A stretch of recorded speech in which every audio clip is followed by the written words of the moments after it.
Usunod na tayo sa mga ganitong tema ng mga story. Siyempre, kanya-kanya opinion naman po tayo.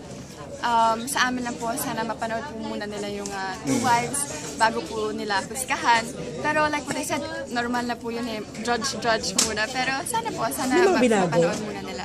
May mga binago kasi para ma-adapt sa Pilipinas. Definitely, para po, kasi yung pagiging Filipino natin, yung kultura talaga natin, diba, yung values natin. So, syempre, makikita po nila yun dito sa Filipino na Two Wives. Rich, makilinaw, tinanggihan mo daw una tong project na to. Hindi po tinanggihan kasi parang nung time na in-offer sa akin to, nung present sa akin yung story, aalis po ako papuntang Europe. Matagal na pong naplano yun, 2 years ago pa. So sabi ko parang malabo kasi mag-start na daw po. Eh, sabi ko 2 years ago na nakaplano yung Europe. It's not that tatanggi ako sa work. Parang yun lang, parang ang bilis ng pangyayari. So sabi ko, kung para sa akin talaga to, then diba? And then yun nga, Ma'am Charo said na we want you to do it, yung management, gusto nila po na ako yung gumanap sa role talaga. So, syempre ako, gusto ko lang naman pong magtrabaho.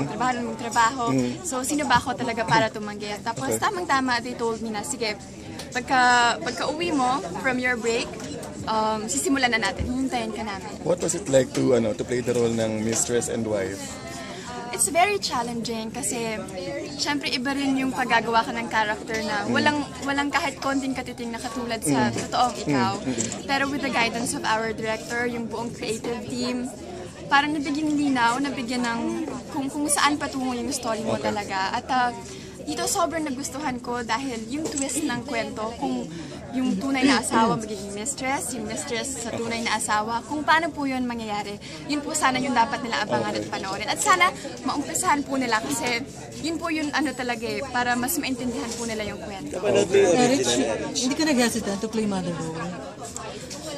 Actually, pang third na remake ko na po ito, di ba? Yung first sa 14, nanay ako, tapos sa Mariela Del Barrio, naging nanay din ako. So, for me naman, pagkasama yun sa role, sa character, no problem naman po. At saka, hindi na po tayo, bata, para syempre nagmamature tayo, so kasabay po doon ng pagtanggap ng mature Rich, roles. how's your love life right now? How supportive he is? When it comes to role mo dito? He's very supportive, excited po siya na may bagong show ako. And then, ever since naman wala siyang problema, hindi naman po siya seloso or parang higpit, ano po yung tawag doon? Nasasakal ka. Nasasakal. Free po ako to do anything I want. He's just there to support me.